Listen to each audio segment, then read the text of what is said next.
दोस्तों नमस्कार, मैं उमैर आलम एमबीएस इन्फॉर्मेशन में आप लोग को तहे दिल से स्वागत करते हैं, अभिनंदन करते हैं।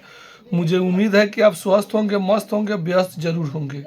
दोस्तों आए दिन एक न एक बहुत बड़ी घटना हम लोग के सामने से गुजर जाती है और उस घटना पे हम गौर नहीं करते हैं, नहीं नज़रअंदाज करके उसको भूल जाते हैं।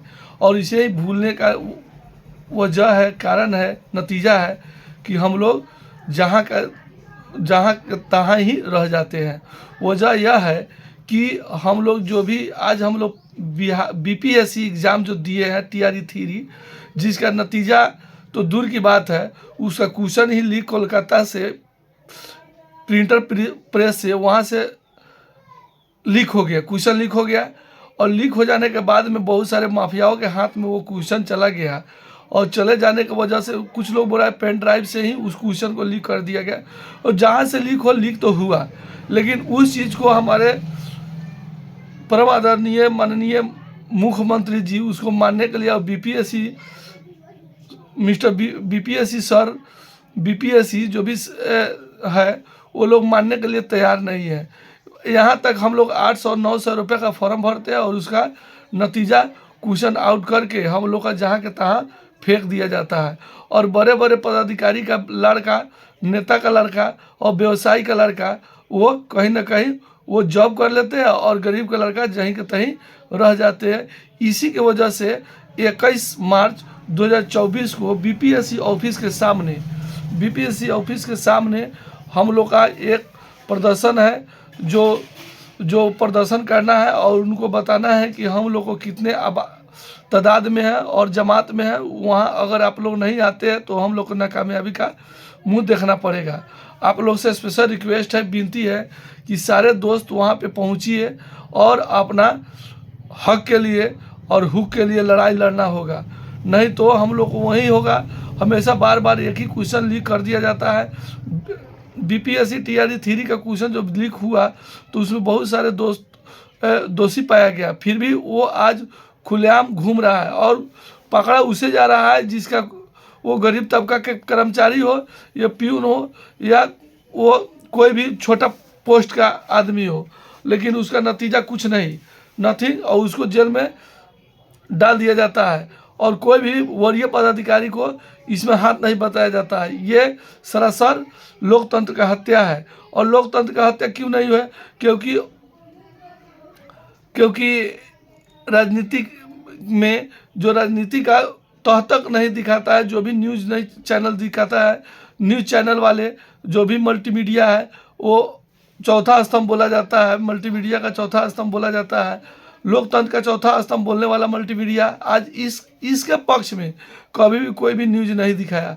इसीलिए हम कहते हैं लोकतंत्र का ये हत्या हो रहा है, दिन दहाड़े हत्या हो जा रहा है, मर्डर किया जा रहा है, क्योंकि इसको दबाया जाता है। बहुत सारे चीज़ों को दबाया, एनआईओएस डीएल के 14 लाख अभ्यर्थियों को न्यूज़ को दबा दिया गया, जिसका नतीजा कुछ नहीं, अभी नथिंग है और उसको पेंडिंग में रखा गया उसको केस को। और इस मैटर पर 14 लाख विद्यार्थी जो एनआईओएस डीएल से किए हैं, इस पर कोई पदाधिकारी और नहीं कोई बड़े राजनेता इस पर कोई प्रतिक्रिया अपना नहीं दिया, ना कोई स्टेटमेंट दिया। इसका इस बात से प्रूव होता है कि ये लोग शिक्षा विरोधी सरकार है, जिसका नतीजा हम लोग के सामने देखने को मिल रहा है। अब वोट का इलेक्शन का समय आ गया, लोकसभा का चुनाव शुरू हो गया है। 15 अप्रैल से जो चुनाव शुरू हो जाएगा। अभी आचार संहिता लागू हो गया और इसमें कुछ बोलिएगा तो सीधे जेल में डाल दिया जाएगा। और इस पक्ष में हम लोग 14 लाख विद्यार्थी है और इसके पक्ष में कोई बोलने वाला नहीं है। लेकिन मैं पहला मुद्दा ये बोलना चाहता हूँ, इसमें ये बोलना चाहता हूँ कि सबसे पहले बीपीएससी टीआरई थ्री का जो वैकेंसी आया और उसका क्वेश्चन लीक हो गया, इस मुद्दा पर मैं बात करना चाहता हूँ। इस मुद्दा पर इसलिए बात करना चाहता हूँ क्योंकि इसमें बहुत सारे विद्यार्थियों का फ्यूचर डूबते नज़र आ रहा है और सरकार मानने के लिए तैयार नहीं है, बीपीएससी मानने के लिए तैयार नहीं है, जिसका नतीजा हम लोग गरीब तबके के लोगों को भरना पड़ता है। एक फॉर्म भरने के लिए लगभग 800-900 रुपये लगता है, 1200 तक रुपये लगता है।